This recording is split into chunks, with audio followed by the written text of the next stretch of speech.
سلام كبرى سمعتي لومي حموس 16 قنبت كل التشحن 24 يوم مكتالكم بخبرنا عدمنا على توزينا كنقدمنا أرسطنه راديو إيرنا ناتا دمسي إرتراويان إرتراب زنز حلفا كل التغنيه كأيداتهم سنحت 66 يمناوين قفت عسا نابعدهم أفانيا أبك أحي بحر زكازلو تهدرا وفري دحري كالا يكوينات علم اتزعابي تبايلو ኢትዮጵያ ኣብ ክልል ጋምቤላ ብዝተጓሃረ ግጭት ሓይልታት ጸጥታ ዝርከብዎም ሓያሎ ሰባት ተቐቲሎም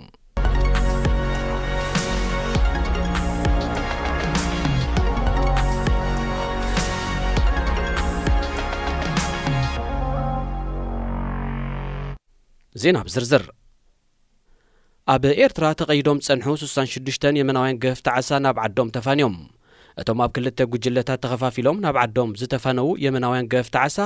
ኣብ ከባቢ ዓሰብ ኣብ ዝርከብ ራስታርማ ተኣሲሮም ጸንሑ ኮይኖም ኣብ ከባቢ ወደብ ሑደይዳ ናብ ዝርከብ ገማግም ባሕሪ ኣልኮካ ናይ የመን እዮም ተሰጋጊሮም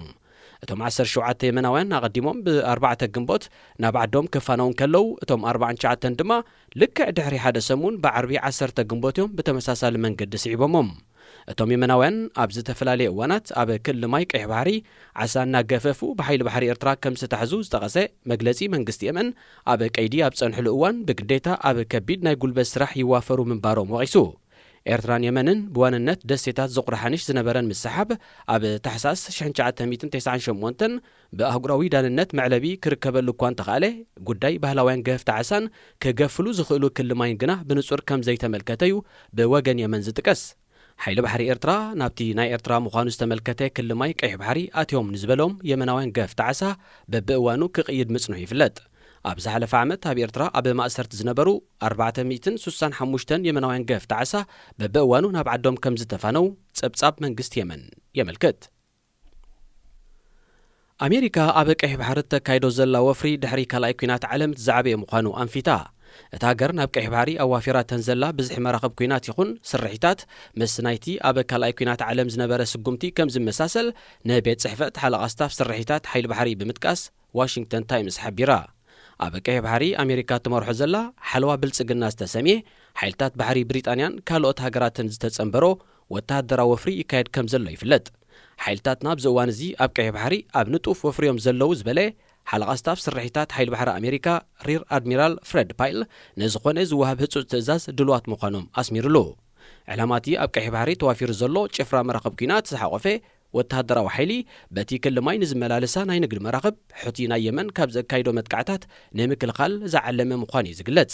ብሕብረት ኤውሮጳ ንዝተበገሰ ካልእ ወፍሪ መሪሕን ናይ ኩናት መራኸበን ኣዋፊረን እኳ እንተነበራ ኣብዚ እዋን እዚ ነገለ ክፋሉ ስሒበኖ ይርከባ ኣሜሪካ ነቲ ኣብ ቀይሕ ባሕሪ ተዋፊሩ ዘሎ ጭፍራ መራኸብ ኩናት እትመርሕ ዓሰርታት ነፈርቲ ኩናትን ሄሊኮፕተራትን እትስከምን ኒኩሌር ዝርከቦ ዝተራቐቐ ኣጽዋርን ሚሳይላትን ዝዓጠቐትን ዩኤስኤስ ዲዋይት ዲ ኣይዘናዋር ዝተባህለት ካብ ዓርሞሽሽ መራኸባ ናብዚ ክልል ማይ ሊኢኻታ ከም ዘላ ዝሓለፈ ሰሙን ኣፍሊጣ ዕጡቓት ሕቲና የመን እስራኤል ኣብ ቃዛ ተካይዶ ዘላ ወተሃደራዊ ስርሒት ደው ከበለት ብቐይሕ ባሕሪ ንዝመላለሳ መራኸብ ደገፍታ ናይ ዝኾነ ሃገራት ምጥቃዕ ክቕጽልዎ ምዃኖም እዮም ዘጠንቅቑ ካብ ሕዳር 2023 ናትሒዙ ብውሕዱ 53 መራኸብ ካብ ሕቲ ብዝተወንጨፈ ሚሳይላትን ድሮናትን ከቢድን ፎኪስን መጥቃዕቲ ክወርደን ከሎ ንሓንቲ ድማ ጅሆ ከም ዝሓዙ ዝተፈላለዩ ጸብጻባት ይጠቕሱ ብዘይካዚ ኣብ ልዕሊ 100 ዝኾና ካልኦት መራኸብ እውን ኣብ ቀይሕ ባሕሪ ፈተነ መጥቃዕቲ ከም ዝተኻየደ ኣብ ጸጥታ ባሕርን ድሕነት መራኸብን ብምትኳር ሓበሬታ ዝእክባ ትካላት የመልክታ እዚ ከምዚ ኢሉ እንከሎ ኣብ ክልል ማይ ሶማል ሓንቲ ናይ ንግዲ መርከብ ክጨዊ ዝፈተኑ 6 ዕጡቓት ኣብ ቀይዳ ኣትዮም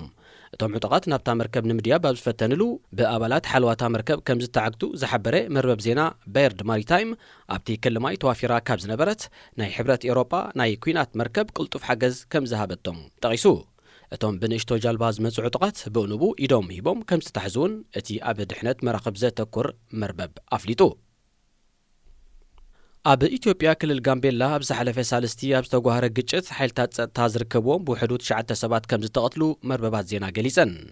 እቲ ኤታንግ ኣብ ዝተባህለ ዞባ ዝተወልዐ ግጭት ዕጡቓት ብዝኸፈትዎ ተኹሲ ዝተበገሰ ምዃኑ ኮሚሽነር ፖሊስ ዞባ እሙድ ወቒሱ ሓይልታት ጸጥታ መንግስቲ ነቶም ዕጡቓት ኣጽዋሮም ከረክቡ ኣብ ዘገድድሉ ዝነበሩ እዋን ተኹሲ ከም ዝኸፈቱ ዝሕብረ እቲ ኮሚሽነር ካብቶም ዝተቐትሉ እቶም 3 ካብ ሓይልታት ጸጥታ እቶም ካልኦት ድማ ሰላማውያን ሰባት ምዃኖም ኣመልኪቱ ራድዮ ዶይቼ ቬለ ንነበርቲ ከባቢ ብምጥቃስ ብዘቕረበቶ ዜና መሰረት ብከቢድን ፎኪስን ዝቆሰሉ 17 ሰባት ኣለዉ። ኣብቲ ዞባ ህዝባዊ መጓዓዝያ ተቋሪጹሎ። ምስ ደቡብ ሱዳን ዝዳወብ ክልል ጋምቤላ ናይ ኢትዮጵያ ኑዌርን ኣኝዋክን ዝተባህሉ ብሄራት ብብዝሒ ዝነብሩ ኮይኑ ተደጋጋሚ እዋን ግጭታት ክኽሰተሉ ምጽንዑ ይፍለጥ።